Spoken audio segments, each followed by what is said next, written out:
Meanwhile, a blistering new report on how the Obama administration handled Benghazi. The House Armed Services Committee faults the White House for serious security lapses leading up to and during the terror attack that killed 4 Americans, including our ambassador.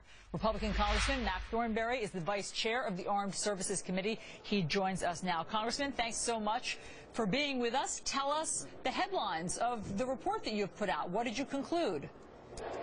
Well, the main conclusion is we were not prepared for Benghazi, despite a tremendous amount of intelligence that there were dangers around and that American personnel in specific were in danger. Our deployments of our military forces were not sufficient in order to come to their rescue. And even today, we are better prepared than we were, but the risks have also grown. So this focuses on the military part based on the transcripts from military leaders and people on the ground. Now, just to reiterate what I believe you just told us, so your report found out that the State Department nor the White House did not beef up security before September 11th, even though the conditions on the ground in Benghazi were deteriorating. But we've long known that, Congressman. I mean, did your report find out why we didn't beef up security?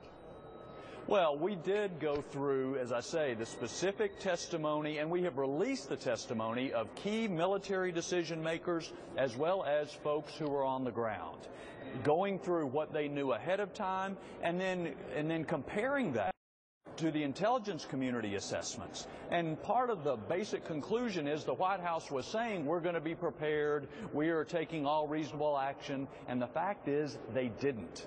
And U.S. personnel were put at risk as a result of that failure. And do you know why they didn't?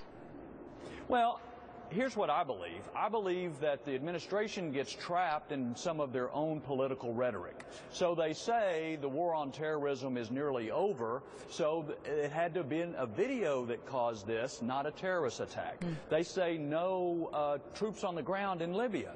So they send troops to help shore up security in Yemen, but they don't send them to Libya, even though the military offers to send people there. I think it's the political rhetoric that drives the train for these people rather than the national security situation on the ground. And Congressman, your report also concluded that there was no stand-down order ever given, and that the problem with sending in reinforcements once the attack was underway was that they just simply weren't positioned in the right places on the globe. So since we can't be everywhere, what have we learned? How will we avoid this tragedy in the future? Well, I think we've learned 2 things. Number 1 is listen to the intelligence, because even as the Senate bipartisan report showed, there were hundreds of intelligence reports saying that things in Libya were getting more dangerous and that U.S. personnel were in trouble. Secondly, be careful when we cut the defense budget, as the President has been doing, because when you do that, you can be in fewer places, and therefore it's harder to protect Americans in some place that's not close by. Congressman Mac Thornberry, thanks so much for explaining the report to us. You're welcome.